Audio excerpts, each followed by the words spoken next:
Hi everyone, welcome to our third prompt reveal.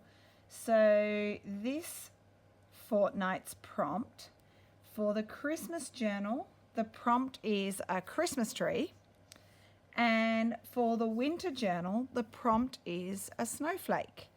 So you can interpret that obviously the way that you want to.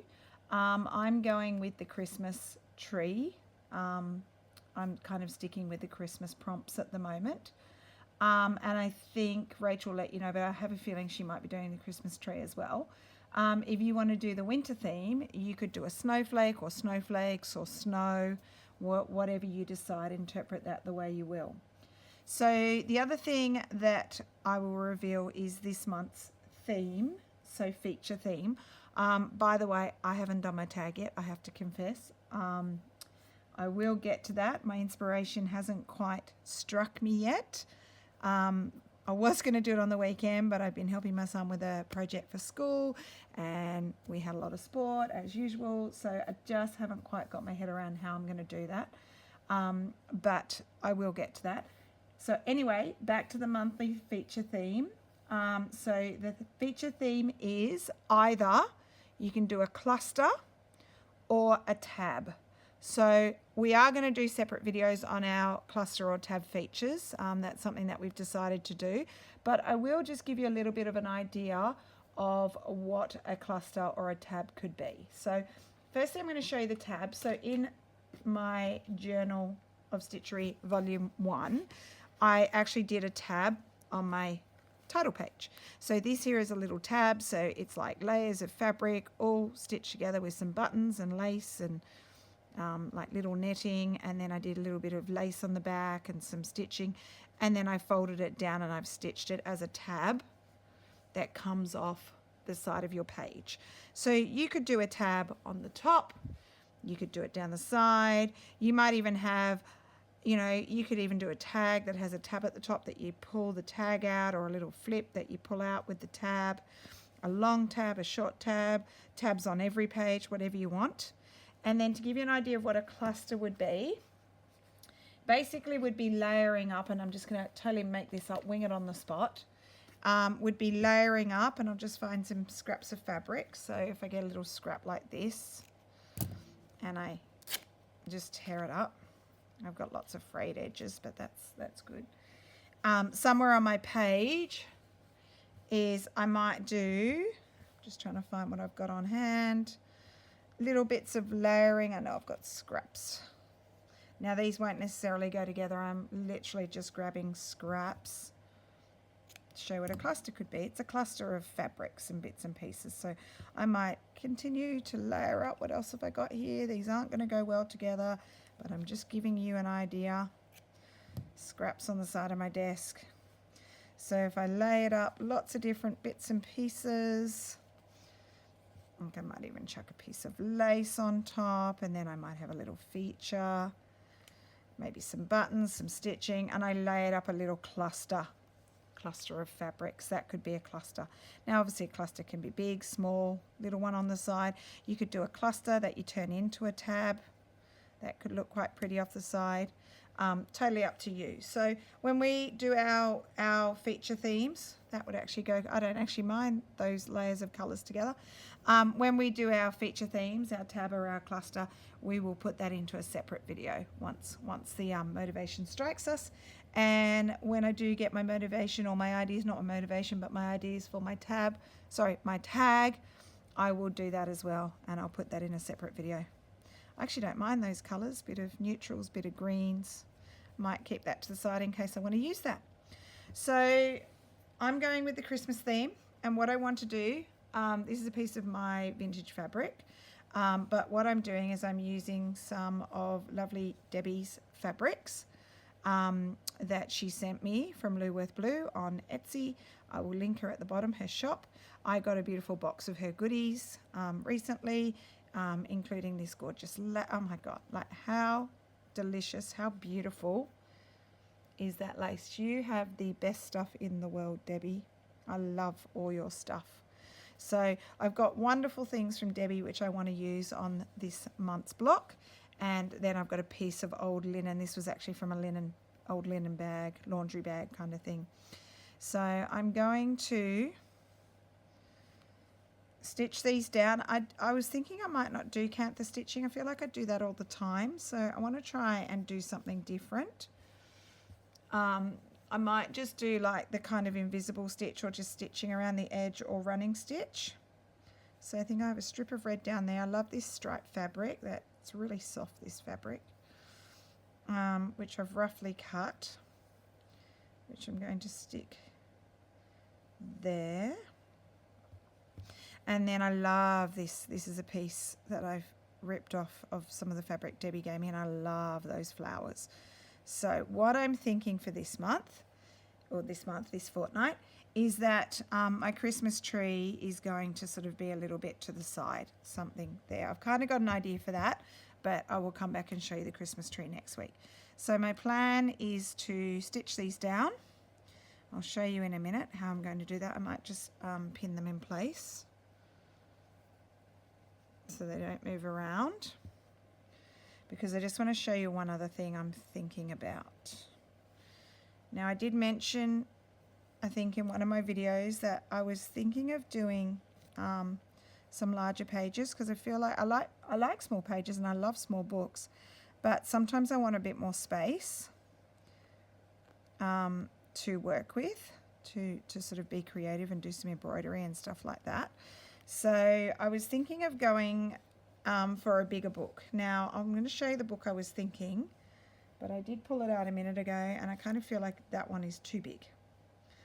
So just put this to the side. So this book here is called a Globe Encyclopedia.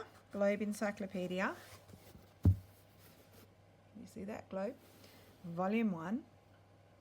And I found this at an op shop at a Vinnie store. I think I got it for about $2, and it is from 1883. Now, it's almost impossible to find books this old.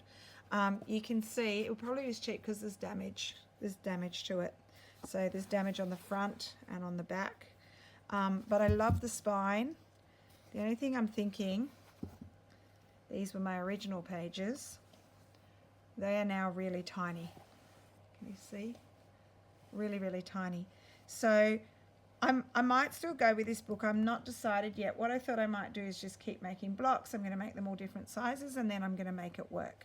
So you can see this block here that I'm planning out is much bigger, and this one is smaller, but maybe this book is too big. So I do have some other options. I've got another book that Rach sent me, which I could use, or I might find another one I want to use.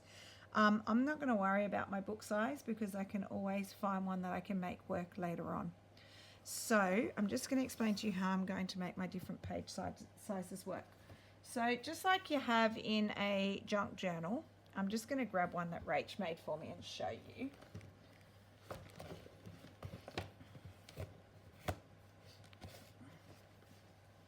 So Rach made me this one, and she made this out of her 100-day project. Some of her, I'm pretty sure, is this the one?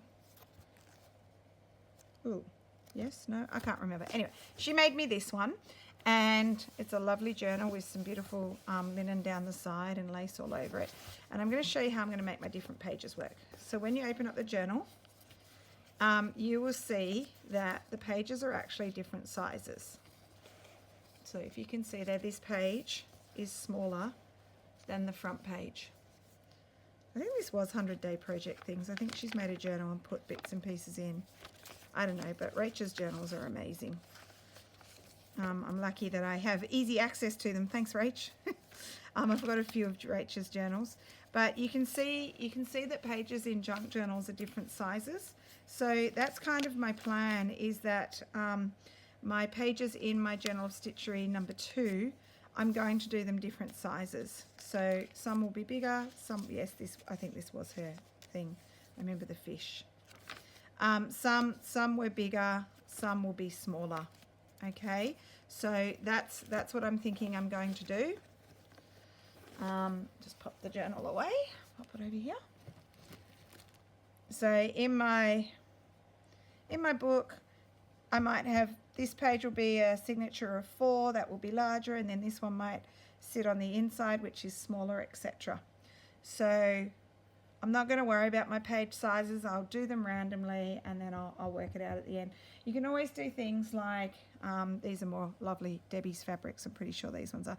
If I need it to be a bit bigger, I could always stitch some extra fabrics around to increase it if I need to. Rach did that when she put together our Slow Stitch collaboration book. She added extra fabrics. So you can do that if you need to make them bigger. So just a thought. Okay, now what I'm going to do is I'm going to stitch this down. I think I will use a crochet cotton. So that one's maybe a bit too thick. Just hang on.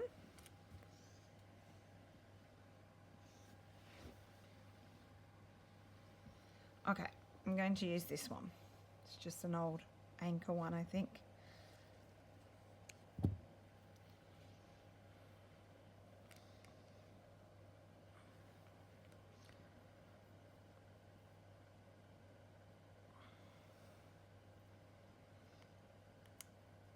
So I hope you are loving the theme so far. We've tried to come up with a bit of variety and things that you can interpret in different ways. Some of them are a bit funny, quirky, but that'll be fun to see what you do. This one, a Christmas tree. Obviously there's going to be lots of ideas for Christmas trees. I guess if you don't like the idea of the snowflake, you could do a winter tree as well. That's another option. I mean, you can always slightly adapt prompts to suit what you like. So what I'm going to do is, I think I'm going to just do like a running stitch around this one, but I'll do that last because it's the top layer. With this one, I might just do a little overcast stitch around the edge. This is something that I see in Lisa Mattock's stitching. I've done some classes with her, and she doesn't do things like cantha stitching all the time. Sometimes she does running stitching, sometimes she leaves the edges raw, sometimes she might fold them over. So she has lots of online classes if you want to have some lessons from her. She's definitely far more experienced at slow stitching. Actually, I'm just going to do running stitch around the outside. She's far more experienced at slow stitching than I am. And you'll be able to get some great ideas from her classes. I've signed up to her woodland quilt class online. I haven't done it yet, but that's something that I hope to do in the future. All right, so after saying I was going to do overcast stitch, I started with a running stitch. So I'm just going to do that. I'm going to do the running stitch around the outside. And what I'm thinking is layering up some different bits of lace and stuff at the bottom. I've kind of got an idea for my tree, but I need to think about it a little bit more, about what I want to do. If you're stuck for ideas, hop onto Pinterest. You'll find some good stuff. If you're not on Pinterest, I do highly recommend it, because you can basically create your mood boards, create different boards. You could create a board for inspirational things for your winter journal or your Christmas journal. Rach and I definitely have a board with Mum as well, where we pin stuff that we're interested in. It's a private board. It's just we're sharing ideas with each other, but we take inspiration from lots of other people's work. Obviously, we're not copying exactly, but we do get ideas of different techniques and the way people have done different things. Just like, I mean, we're inspired by what we're seeing on Instagram and in our Facebook group. Everyone sharing is inspiring everyone else to get some good ideas. Okay, so pretty basic running stitch.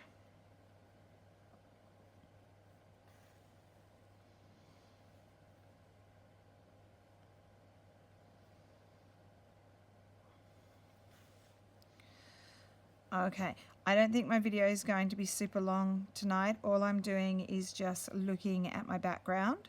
So what I'll do is I'm going to pause my video while I stitch down these 4 pieces of fabric, and then I'll come back and see you when I'm done. Okay, see you soon. Okay, I'm back. I've finished the stitching, so I'll give you a little rundown of what I've done. Alright, around the edge of this pretty floral one, I've just done a running stitch the whole way around. Same idea around this piece of linen, down the two sides. On this one here, I've just done a little overcast stitch the whole way along the bottom and the top, and then on the sides is more like a whip stitch. So I'll just show you that up close. Hopefully you can see. Okay, and then just a running stitch around the bottom of the red. So that is going to be the base for my Christmas tree. What I'll probably do is get some bits and pieces of lace and maybe some trims, and just embellish a little bit. So maybe doing something like that, or add it to the bottom. And then I'll be adding my tree. So my tree, I've done a very, very lovely sketch. You'll see. Look at that. It's amazing. All right, sorry, camera just fell. Bit of a disaster. Anyway, I'm showing you my lovely tree. Look at the skillful drawing. So what I'm thinking for my tree, so I've just got bits and pieces in front of me, is that I'm going to make these shapes. So Rachel has done trees like this before. Rach, I'm stealing your design. And I'm thinking I'll do needle turn applique, so there won't be any raw edges, and then with 3 different green fabrics. So for example, I used that one last week. I won't use that, but just to give you an idea. So something like that, and then maybe something in the middle. And let me find another green one. These aren't necessarily ones I'm using. I'm just grabbing what's close, and then maybe I've got that green one on the bottom. Okay, so there'll be like a scalloped edge. And I'm going to do I'm thinking a little stem and a little red bucket. Got stuff going everywhere at the bottom. So that is what is going to happen in this space here. So it's going to be slightly off-centered. My tree will come over here like that. And then I'll do some embellishing on my tree. I'm planning on embroidering this, so painting this with stitching. I don't mind that it has purple. I'm not fussed about being exclusively Christmas colours, but you'll get the Christmas colours through the red backgrounds and the Christmas tree. And then obviously I'll do some more embellishing, and then I'll decide later on if I'm going to do a cluster. Let's have a look at that little coloured cluster I had before. Even though it's got a bit of pink in it, I feel like I need a bit of lace. Oh, I pulled the lace out. I had this on it, but I can work that out later with maybe a bit of green lace somewhere as well. I don't know where, but could have, I don't want it covering that flower. Maybe it would end up on this side. Or if it's a cluster, it might even just end up as a little embellishment. I actually like that. Look at that. So I might have a little cluster down the bottom. Maybe run some green lace along here.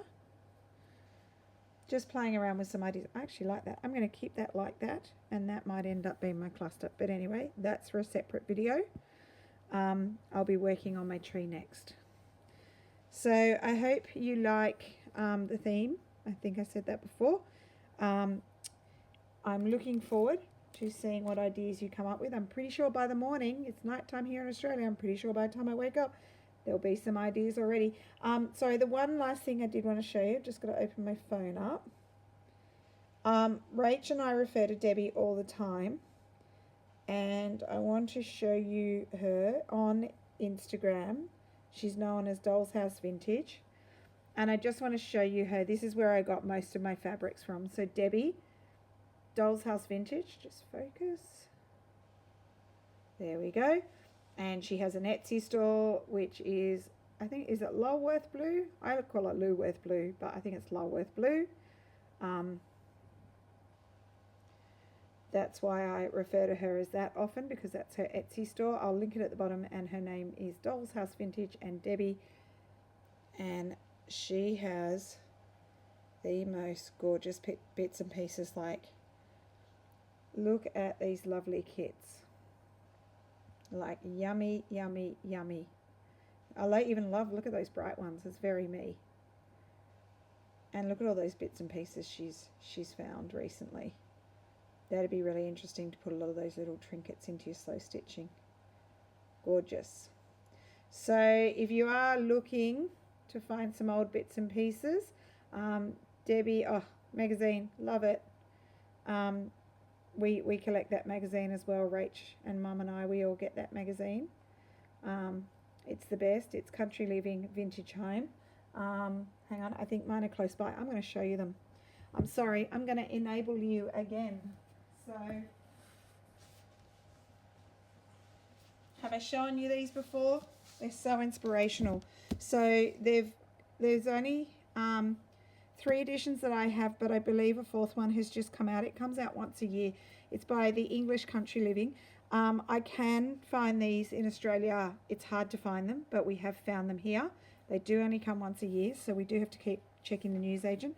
So we have the first 3 editions, and I'm pretty sure the 4th one is out in the UK. I haven't seen it in Australia yet. In Australia, they're $24.99 or $25 usually when I find them. But I'll just give you a little flick through because they're really inspirational for slow stitching. Just getting lovely country ideas, linens. You can get great ideas. Like, look at that beautiful linen there, and red and white. Look at that, those French linens, it looks like. Absolutely gorgeous. So they even have pages that you could take colour inspiration from, red, white and blue, Rachel's favourite combination. So just really gorgeous. Oh, William Morris wallpaper, stunning. So just something, especially if you're in the UK, you probably would find these in newsagents. Look at that, vintage tablecloth. You might even find these easily over there. I certainly have to search. One of these I ended up buying online. It cost me an absolute fortune, but I was so worried I was going to miss out on it, and I want to get every single one. I bought it from the UK and it cost me so much money, and then I found it in Australia. Look at that box. And so I got the Australian one, and I think I gave it to Mum. So really gorgeous things, worth looking at if you like the vintagey country kind of feel. Anyway, I'm enabling you again. Thanks, Deb. You just reminded me of that. So I will see you in 2 weeks where I'll be working on my Christmas tree, and I might even see you before that where I might stitch together my cluster, and I've also got to do my tag. So I've got a bit of work to do. So I'll see you soon. Pretty short video this week, but hopefully it gives you some ideas to get started. And that's all for now. Thanks for watching. Bye.